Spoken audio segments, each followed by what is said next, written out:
نحمده ونصلي على رسوله الكريم أما بعد فأعوذ بالله من الشيطان الرجيم بسم الله الرحمن الرحيم رضي الله عنهم ورضوا عنه وقال النبي صلى الله عليه وسلم إن مثل أصحابي في أمتي كالملح في الطعام لا يصلح الطعام إلا بالملح أو كما قال عليه الصلاة والسلام হামদ ও সালাতের পর আজকে আলোকোজ্জ্বল সুসজ্জিত বার্ষিক প্রতিযোগিতামূলক অনুষ্ঠানের শ্রদ্ধাস্পদ সভাপতি সাহেব, ন্যায়নিষ্ঠ বিচারক মণ্ডলী, নিষ্ঠাবান আয়োজক বৃন্দ, স্নেহাস্পদ ছাত্র ভাইয়েরা ও আগত সম্মানীয় বয়োজ্যেষ্ঠ বয়োকনিষ্ঠ অতিথিবৃন্দ, সকলকে আমি আমার অন্তরের স্থল থেকে সালাম, শুভেচ্ছা, ভালোবাসা, অভিনন্দন জানিয়ে আজমাতে সাহাবা তথা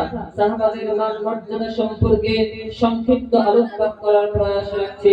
আল্লাহ তাআলা সর্বোত্তম সাহায্যকারী।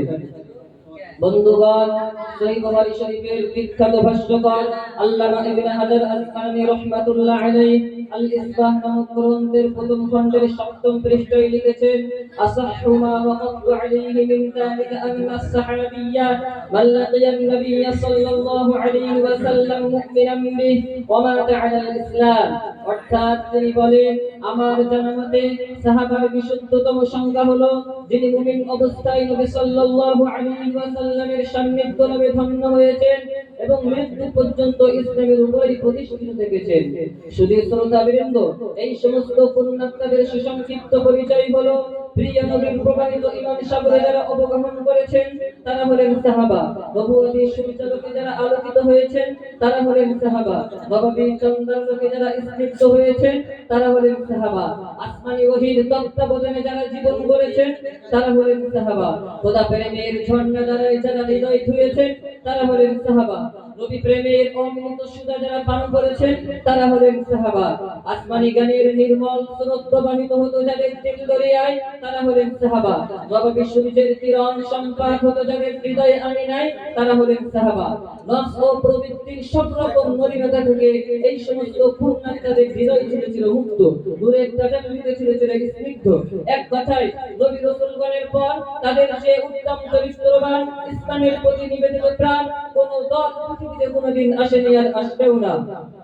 সাহাবাদের সেই কল্পনাকৃত অবিশ্বাস্য প্রায় শ্রম সাধনা, কুরবানি ও ত্যাগের বদৌলতে বিশ্বের বুকে আজ ইসলাম নামক শান্তি বৃক্ষে সবুজ শ্যামল সুশোভিত শাখা প্রশাখা বিস্তৃত হয়েছে।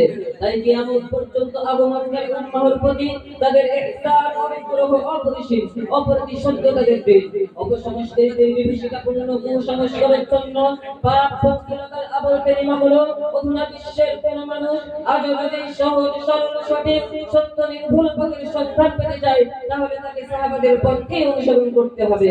হাদিসের ভাষায় আসহাবিকাম নুজুম কবি আইয়িহিম ইকতাদাইতুম ইহতাদাইতুম, অর্থাৎ আমার সাহাবীগণ নক্ষত্র তুল্য, তাদের যে কাউকে অনুসরণ করলে তোমরা হবে হেদায়েত প্রাপ্ত।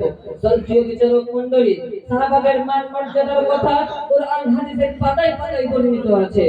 সময়ের স্বল্পতার প্রতি লক্ষ্য রেখে সংক্ষিপ্ত এক ঝলক তুলে ধরতে প্রয়াসী হচ্ছে।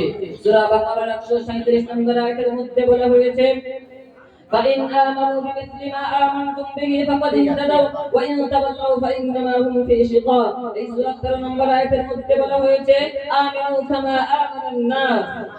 এই দুই বাক্যাংশের মধ্যে সাহাবাদের ঈমানকে গ্রহণযোগ্য ঈমানের মাপকাঠি সাব্যস্ত করা হয়েছে। এটা সহজেই অনুমেয় যে আল্লাহর দৃষ্টিতে সাহাবাদের মান মর্যাদা কত মহান।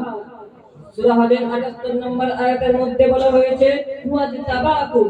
আল্লাহ পাক সাহাবাদেরকে সম্বোধন করে বলেন, আমি আল্লাহ নিজেই তোমাদেরকে আমার সান্নিধ্য লাভের জন্য নির্বাচন করেছি।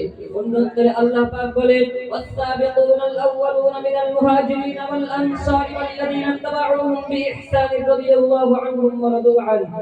এই বাক্যাংশের মধ্যে আল্লাহ পাক সাহাবাদেরকে সম্বোধন করে কোন রকমের শর্ত ছাড়াই একেবারে শর্তহীনভাবে সমস্ত সাহাবায়ে কেরাম সম্পর্কে বলেছেন রাদিয়াল্লাহু আনহুম, অর্থাৎ তারা আল্লাহর সন্তুষ্টি ভাজন। এই আয়াতের শেষাংশে বলা হয়েছে ওয়া আ'আদ্দা লাহুম জান্নাতিন তাজরি মিন তাহতিহাল আনহারু খালিদিনা ফিহা যালিকাল ফাওজুল কাবীর। অর্থাৎ আল্লাহ তাদের জন্য প্রস্তুত রেখেছেন জান্নাত, কারণ সুন্দর, যার তলদেশ দিয়ে বহু প্রসবন প্রবাহিত, সেখানে তারা চিরকাল অবস্থান করবে। এটাই চূড়ান্ত সফলতা। সাহাবায়ে কেরাম সম্পর্কে প্রিয় নবী সাল্লাল্লাহু আলাইহি ওয়াসাল্লামের সুনাম জবানে উচ্চারিত হয়েছে খায়রুল কুরুনি করনি সুম্মাল্লাযীনা ইয়ালুনাহুম সুম্মাল্লাযীনা ইয়ালুনাহুম। সাহাবায়ে কেরামকে জান্নাতের সুসংবাদ দিয়ে প্রিয় নবী সাল্লাল্লাহু আলাইহি ওয়াসাল্লাম বলেছেন লা তামাসসুন নার মুসলিমান মান রাআনি আও রাআ মান রাআনি। সাহাবায়ে কেরামের ঈমান ইখলাসের গভীরতা বুঝতে গিয়ে প্রিয় নবী সাল্লাল্লাহু আলাইহি ওয়াসাল্লাম বলেছেন لا تسبوا أحدا من أصحابي فإن أحدكم لو أنفق مثل أحد ذهبا ما أدرك مد أحدهم ولا نصيفا। সাহাবায়ে কিরাম সম্পর্কে যারা কটূক্তি করে তাদেরকে সাবধান করে প্রিয় নবী সাল্লাল্লাহু আলাইহি ওয়াসাল্লাম হুঁশিয়ারি বার্তা উচ্চারণ করে বলেছেন আল্লাহ আল্লাহ ফি আসহাবি লা তাত্তাখিযুহুম গরাদাম মিন বা'দি ফামান আহাব্বাহুম ফাবিহুব্বি আহাব্বাহুম ওয়ামান আবগাদাহুম ফাবিবুগদি আবগাদাহুম ওয়ামান আদাহুম فقد أذاني ومن أذاني فقد أذى الله ومن أذى الله فيوشك أن يأخذه। আমার সাহাবীগণ সম্পর্কে তোমরা আল্লাহকে ভয় করো, আল্লাহকে ভয় করো। আমার পর তোমরা তাদেরকে নিন্দা ও দোষারোপের লক্ষ্য বস্তুকে পরিণত করো না। যে ব্যক্তি তাদেরকে ভালোবাসে সে আমার প্রতি ভালোবাসার কারণে তাদেরকে ভালোবাসে, যে তাদের প্রতি বিদ্বেষ রাখে সে আমার প্রতি বিদ্বেষ রাখার কারণে তাদের প্রতি বিদ্বেষ রাখে, যে তাদেরকে কষ্ট দেয় সে আমাকে কষ্ট দেওয়ার কারণে তাদেরকে কষ্ট দেয়, যে আমাকে কষ্ট দেয় সে আল্লাহকে কষ্ট দেয়, আর যে আল্লাহকে কষ্ট দেয় ওসিলে আল্লাহ তাকে আযাবে গ্রেফতার করবেন। সুতরাং সাহাবাদের সম্পর্কে কোনো মন্তব্য করার আগে অবশ্যই আমাদেরকে সতর্কতা অবলম্বন করতে হবে, অন্যথায় ধ্বংস অনিবার্য।